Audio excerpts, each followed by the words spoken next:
What's poppin', world? Back at it again with another video for y'all. Y'all are now tapped in with the Head of the Game podcast. Yet once again, we got a controversial discussion that we got to talk about. So without further ado, y'all read the title, let's get right into it.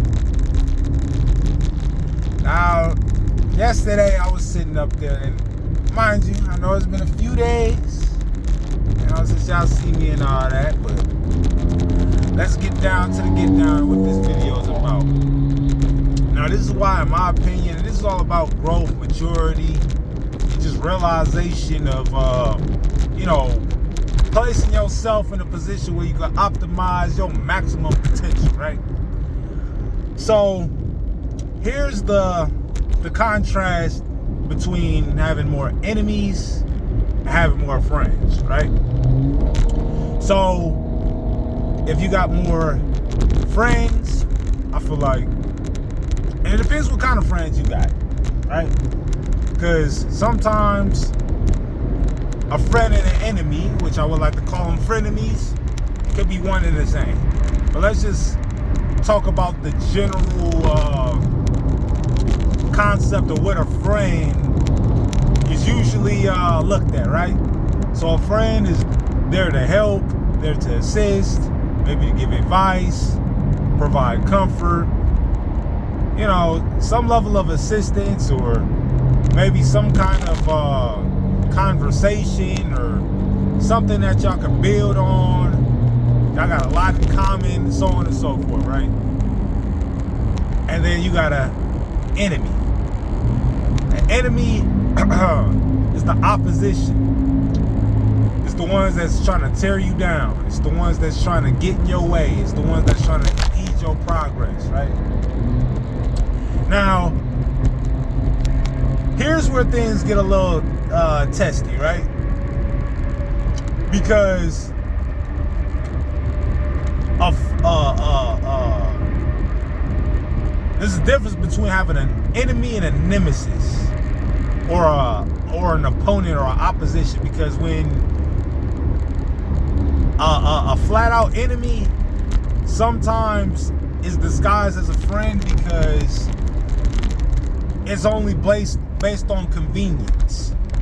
So your friend can turn into an enemy based off of its situational base, meaning that if you elevating and you're always in a position to help and assist, and the moment you say no, that person turns on you, or the moment you do something that they don't like, they got this behavior trait to try to tear you down or to try to get in your way, and that's a problem, right? That's not really a friend. That's just, like I said, a real enemy masqueraded as a friend, right? But when you have the opposition, right? A formidable foe, somebody that you're competing against. If that's the case, right?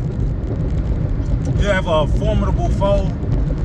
Yeah, they're gonna push you and pull you in all different directions because there's always a struggle, a power struggle for dominance. But there's a mutual respect, just because if y'all playing within the parameters of what is and what isn't, and all the rules are on the same level, then there's a mutual respect, meaning that there's certain lines you don't cross when you're interacting with this opposition or this formidable foe or this nemesis that you have. But a real enemy ain't gonna play by the rules, right? And I know by the title of this video where it seems like you need more enemies than friends, but in all actuality, you probably need a lot more opposition, right? People to compete against, to measure yourself up against, because as we live in this social media world and stuff like that, this social media society, there's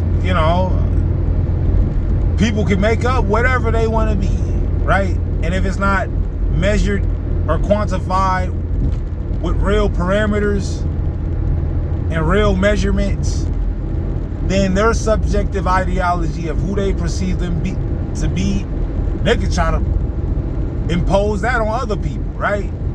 But, oh, I'm great, and you have to accept me as such because I said so. Now, me personally, I'm not going to try to convince a person of who they are or who they not. I'm going to just hold up the mirror and allow you to pull the chair up under yourself, because you're talking is only going to get you so far, right? But that's besides the point. The point is that a friend, too good of a friend, could actually be your enemy, right? Because you're now placing a person in a position where they can somewhat dictate your identity due to how you're allowing this person to have a purpose in your life. So if there's a need or there's a certain kind of comfort or whatever it is, you're now allowing a person to occupy a space that only you and you only should be able to dictate, right? Go ahead, get through here real quick, man. But that's really the main thing, man. Like, get more opposition, get more competition, man. Stop being around a lot of yes men and people to just tell you whatever you want to hear, and you know, and I'm not saying don't get no haters that's just gonna say, well, just nod to everything you do. Be around with people that's gonna have your best interest at hand, because a behavior could be looked at as two different kinds of treatment. For instance, we talk about criticism. Where is this criticism coming from? Do you trust this person's criticism? Because they could be a hater, right? They can sit up there, like, oh man, you ain't gonna do that. You should do that. You should do this. Flat out hater, right? Or, right? Because there's certain people that if it's not in the way that they feel like things should go, then it's not the best way to do it. And those people you stay away from. Stay away from haters. But if there's people that's just gonna allow you to just do whatever you do and not stand in the way of allowing you know it's such, that's another form of neglect. You feel me? So that being said, man, I wanna know what y'all think. So leave a comment, thoughts down below. Thanks for watching. More videos on the way. I'm going. Thanks for watching.